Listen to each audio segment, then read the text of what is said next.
Welcome back to another Nine Old Men Flipbook animation analysis. Remember, we're going through history with Pete Docter's Flipbooks to learn from legendary animators and see how animation has evolved. In this second video, we'll be studying animation by Norm Ferguson, or Fergy. Let's jump right in.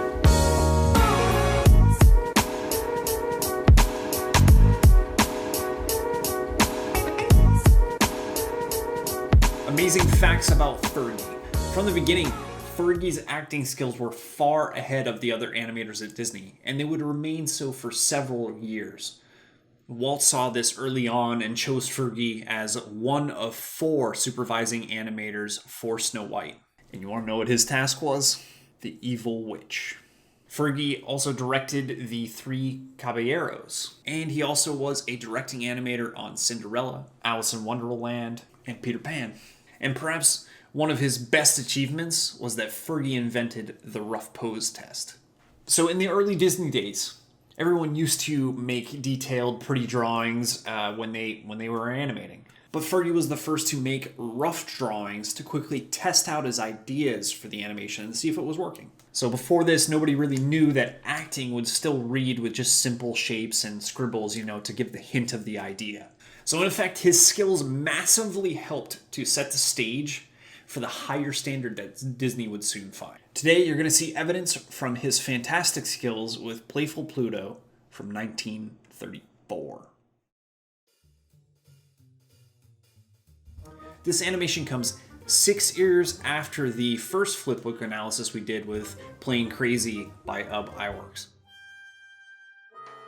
Most of the original drawings in this scene are now lost to time, just because they're that old, they're fading away.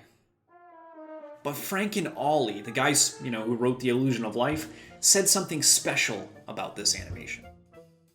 They said it was the first time that they saw a character that seemed to be thinking on screen, and it opened a whole new way for animation because it had real characters with real problems.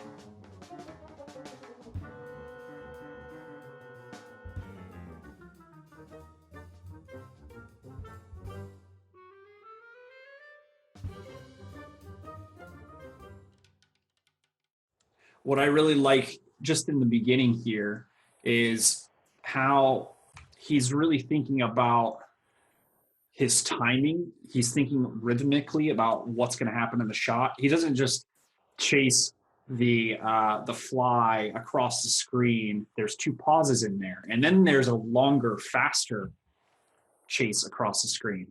So there's some real thought there to the entertainment in terms of how fast he's moving and if there's a pause or not, and what that does to the audience.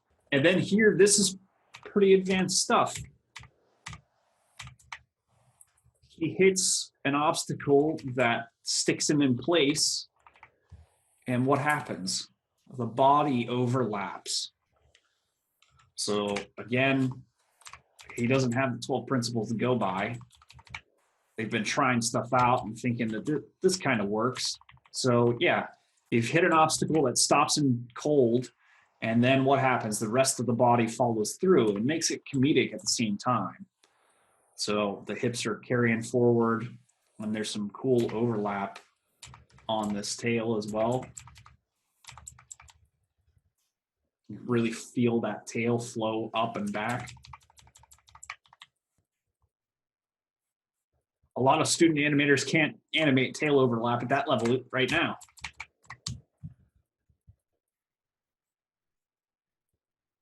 That drag there is cool, that shape change.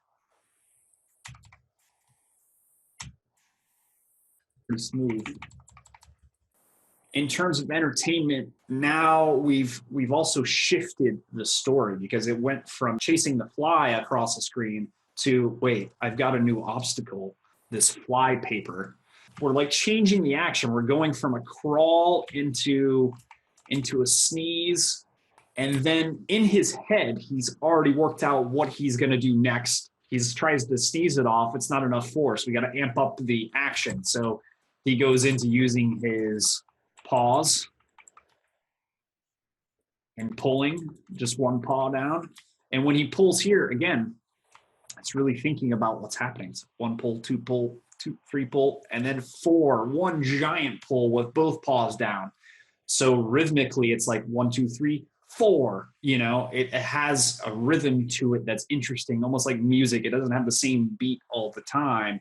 The action keeps changing and evolving and escalating.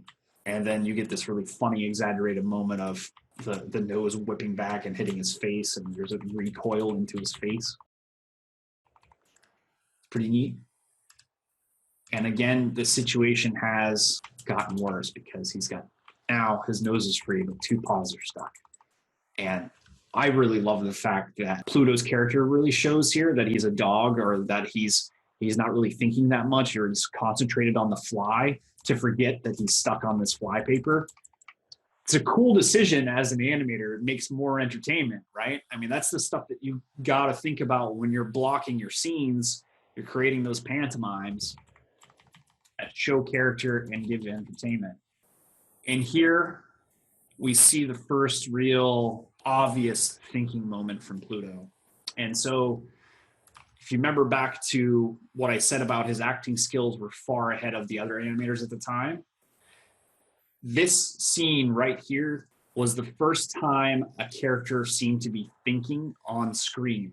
Frank and Ollie said that this opened the way for animation of real characters with real problems, because now it wasn't just slapstick. It's like this creature, this character is alive and breathing because I can see him thinking. I can see his mind directing his thoughts, right? So this hadn't happened before then. And I think a lot of animators today forget to let the mind be the pilot of the animation, have the mind of your character driving every action they do. They don't like pause and then think, what am I going to do? They usually have already decided. So you see him kind of like, really? I'm stuck to this thing, which is kind of funny. And again, you're breaking up the action. This hand kind of comes off easy. This one gets stuck and you get a nice little wiggle there. So the contrasting movement of smooth liftoff versus crazy wiggle makes it interesting, makes it appealing to watch. You're also getting shape change in a relatively simple move, which is pretty advanced thinking at the time. A lot of student animators today would just move those paws, maybe the chest a little bit. They won't think about the shape change of the entire body or involving the entire body in every action, which is what should happen. This scene continues to be entertaining because the action keeps escalating. It keeps getting worse. You know, he tries to get his paws free, and then once he gets his paws free, it's like, I got a paw that's still stuck with my ear. You have a great squash and stretch moment as well to show the tension there. You see how the paw is arcing. Pretty advanced stuff. You're overlapping that ear, dragging it behind to catch up with everything else. It could be done better. We can feel how the physics are kind of a little weird, but we still feel that tension. And this is very cool as well. Like, it's not just erratic nowhere paw. There's some arcs to those quick moves for you to follow that eye. And you get some cool overlap in there, which is giving us some lead and follow, some weight to the character. If you were animating this scene, do you think you would have chosen to do something so extreme as to say, okay, he tries to go forward because it's stuck to a couple of his paws and he falls, and then it gets knocked free, and there's going to be this moment where he's completely free of this, and I love it. I'm happy about it, and reintroduce the obstacle. Like, that's a brilliant idea. Nothing makes us really laugh more, I think, than a character thinking he's gotten away, and then he's feeling great about it, and then he gets slapped in the face again. In terms of a simple pantomime, it's hilarious.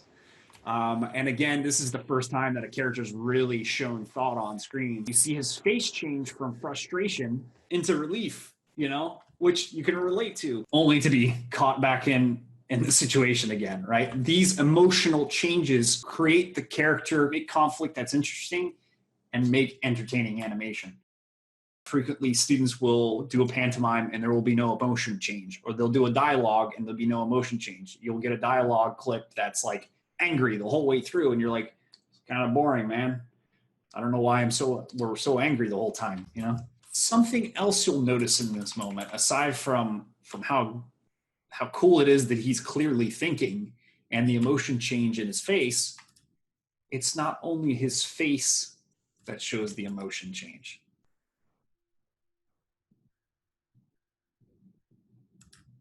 The chest, the breathing action completely changes from a exhausted, state of mind because he's frustrated and he put in all this effort, so he has no energy left. But the moment that he feels like he's free, suddenly he's got all the energy in the world. So he's breathing like, I'm super happy about this. This is great. So that's, again, something really advanced. Like, you never want to just show the emotion only in the face when you have a change. You want to show it in the body as well, because all those things work together to sell the performance. I really love this look too. And then the choice to do a butt wiggle on the floor and that he's in this predicament is pretty hilarious. And again, if you were going to animate this, would you recall maybe dogs that were trying to bite their tail and think, oh, here, maybe I can have him try to bite it like a tail, and then what happens is he pulls on it really hard, and that whips slingshots his rear end around to hit him in the face. Would you choose to do that in 3D? You have to plan this out. You have to think about really the story to come up with this acting choice, right? And this is what makes animation really fun, is that we can do this really wacky, goofy stuff. So this to me is really cool. Like, the overlap, the thought behind it, and then, the impact that it has on its face. We're seeing some understanding of spacing for impact there to have that one frame jump. And then there's a little bit of a cushion, but it starts to slow down. So it gives it some time to really hit his face. And you've got something so extreme where a lot of people say that Disney don't do really cartoony things. Here you see in the early days that they did, when they were exploring, and what has happened over time with, you will see like the new Wreck-It Ralph or something now, you see that they have great control over when they use exaggeration. So you'll if you frame by frame stuff, you'll see extreme shapes like this, but you won't see it. You'll feel it when you watch the movie. Whereas here, when you watch the old stuff, they have less control over it. So you see a lot of crazy shapes. Like this is really broken, but it's so fun. Who really cares? And again, we've now escalated the action to a really crazy spot. It's gotten so bad that it's stuck to his butt and his face at the same time. And he takes the time also, Fergy here, to have this quick action and impact and pause for you to read the moment and see the moment, what's going on, right? So it's like fast, slow, and then now super fast, right? Slight pause, I'm getting tireder, and then ramp it up even more. Crazy, as fast as I can go, and now you have complete ridiculous exhaustion. The other thing you can see with this is some decent understanding of lead and follow with the limbs. So he's breaking up the action. He's letting the hips go up in the air. And you see how the feet go from a squash to a stretch. The feet stay behind as the hips are going up, just like you would do today in a jump. And then they squash as they come up, and then they come down before the hips come down to catch the weight. So this is pretty advanced for 1934, I think. And then again, just the thought to break up the action. So he takes it to an extreme at the end where the hips come super far forward to squash the body, which prepares him for this stretch to try to pull it off, right? Trying to stretch that out to knock it free. And you get that nice vibration back and forth to help sell that stretch, like he's really pulling as far as he can go. And what happens? Well, he doesn't get free. It just slingshots him. Right? Get this cool overlap in there. Drag. Just look at all the entertainment this huge squash gets. Get that nice force out of it. Helps us feel the hit. It's great to at least think about these kinds of ideas and see how you might be able to pull it off, because sometimes you can, and it's better to first take the time to plan and really think of all this stuff, like this getting caught and curled up into the curtain there, or even the moment here where, you know, he gets knocked out by his own hips. Like, it's better to sit there and plan that stuff out and then see if you can pull it off than it is to not try to do anything extreme or cartoony in the first place. The big takeaway, again, that I continue to see with 2D, and especially these guys that are inventing a medium, is that they're creative and entertainment first, and their body mechanics second. And I think that you want to take note as a student that should always be the goal. And I think a lot of times students, as you start learning, you get obsessed with the mechanics, and then you forget that part of it. You forget that you're supposed to be creative and entertaining, and you forget that's the whole point of this shot. Even if the mechanics aren't perfect here in Pluto, it's fun to watch.